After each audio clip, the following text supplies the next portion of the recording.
bonsoir à toutes et à tous. Lundi 1er février, excellente année 2018 à toutes et à tous. Meilleurs vœux de joie, de santé et de prospérité, évidemment.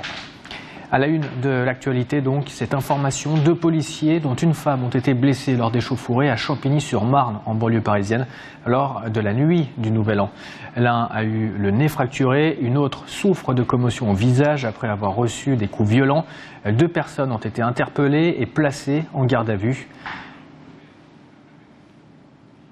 Gérard Collomb s'est rendu sur place pour témoigner de son indéfectible soutien aux forces de l'ordre. Le ministère de l'Intérieur s'est entretenu avec les 2 policiers agressés. Il a déclaré sur Twitter que tout est mis en œuvre pour que les lâches auteurs de ces actes inqualifiables soient appréhendés et condamnés.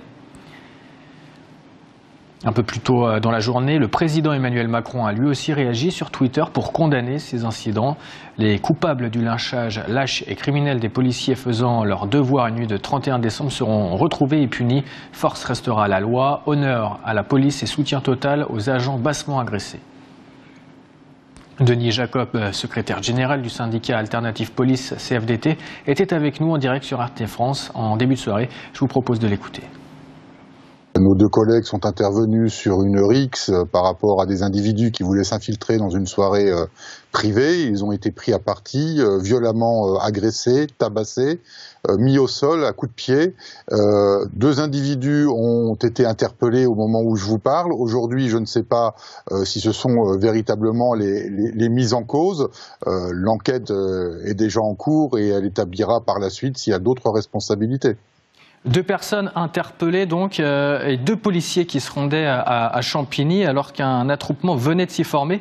2 policiers, ce n'est pas beaucoup, non? L'équipage de policiers était-il suffisamment renseigné du climat de tension régnant dans le quartier?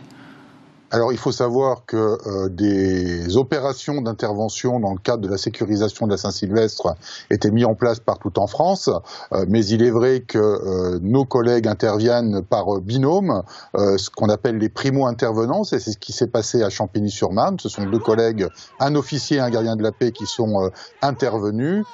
Et qui, en voulant donc mettre un terme à cette rixe, ont été pris à partie et tabassés. Il faut savoir que aux alentours, il y avait d'autres équipages en mission et qu'ils sont très rapidement intervenus sur place. Ils ont fait usage de gaz lacrymogène, de grenades de désencerclement.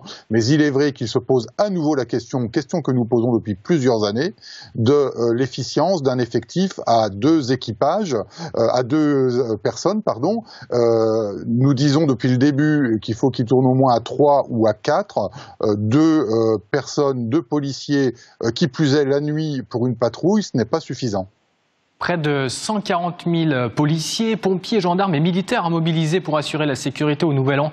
Ce n'est pas assez finalement selon vous? Pourtant c'est un chiffre en constante augmentation, hein. Alors c'est un dispositif très exceptionnel, mais vous savez, le risque zéro malheureusement n'existe pas. C'est pas une question de nombre, c'est une question d'opérationnalité des missions. Je pense qu'il faut revoir comment on organise les missions et comment on intervient, de quelle manière, en nombre, et puis donc assurer de manière optimale la sécurité de nos collègues sur ce type de mission, je le répète, qui plus est de nuit et dans des quartiers particulièrement difficiles. Aujourd'hui, ça laisse une nouvelle fois le sentiment qu'il y a encore des zones de non-droit en France. Quelle est la solution pour éviter ce genre d'incident selon vous? Chaque année, il se passe quelque chose à la Saint-Sylvestre, une Saint-Sylvestre calme un jour. Est-ce que c'est possible? On l'espère tous, bien évidemment, mais malheureusement, on n'est pas à l'abri de débordements. Nous l'avons encore vu à cette Saint-Sylvestre. Si je ne me trompe pas, je crois qu'on a déjà établi près de 250 véhicules incendiés pour cette nuit de la Saint-Sylvestre. Il faut qu'on revoie la façon de travailler dans la police nationale. Il y a des méthodes qui existent, il faut peut-être les revoir. Et puis, le président de la République l'a annoncé, le ministre de l'Intérieur aussi, il va y avoir la police de sécurité du quotidien qui sera mise en application, enfin qui est mise en application à partir de cette année sur 15 sites expérimentaux. Eh bien, il faut peut-être profiter de cette police de sécurité au quotidien pour revoir comment on intervient dans ces quartiers difficiles où on a des problèmes et où aujourd'hui nous n'avons pas apporté de solutions efficientes. Monsieur Jacob, vous parliez à l'instant de voitures brûlées lors de la Saint-Sylvestre. À Aulnay-sous-Bois, RT France montre justement un reportage où ce sont un collectif d'une vingtaine de mamans qui ont patrouillé dans le quartier de l'Europe pour éviter de voir justement des voitures brûlées. C'est surprenant donc que des civils prennent le relais des forces de l'ordre. Alors, je dirais pas qu'ils prennent le relais des forces de l'ordre, fort heureusement, c'est pas d'ailleurs leur rôle, mais je pense qu'il est important que chaque citoyen prenne conscience qu'il a un rôle vis-à-vis de la paix publique. Il y a d'ailleurs des dispositions dans le code pénal qui donnent obligation à chaque personne d'intervenir et d'apporter secours quand une personne est en difficulté. C'est l'assistance à personne en danger, donc chacun est responsable face à cela. Je pense que la police nationale et la population ont un rôle à avoir ensemble. Je pense que c'est justement une des clés qui permettra de régler la problématique des quartiers difficiles dans le cadre de la police de sécurité au quotidien, par les associations, par la population, par les acteurs sociaux, par l'éducation nationale, enfin par tous les acteurs de la vie sociale en France. La police nationale ne peut pas tout régler toute seule. Elle n'est pas là pour faire l'assistante sociale, elle n'est pas là pour faire l'éducation, elle est là pour appliquer les lois de la République. Et je pense qu'il faut réinsérer tous ces acteurs de la sécurité pour pouvoir arriver à améliorer les conditions de vie dans ces quartiers difficiles. Le président français Emmanuel Macron, on l'a vu, a réagi sur Twitter. Il parle de lynchage lâche et criminel. Il n'est pas le seul. Emmanuel Valls, Christian Estrosi, Florian Philippot, Nicolas Dupont-Aignan, Gérard Collomb et j'en passe ont également réagi. Donc une partie de la classe politique reprend cette affaire. Ça vous inspire quoi ?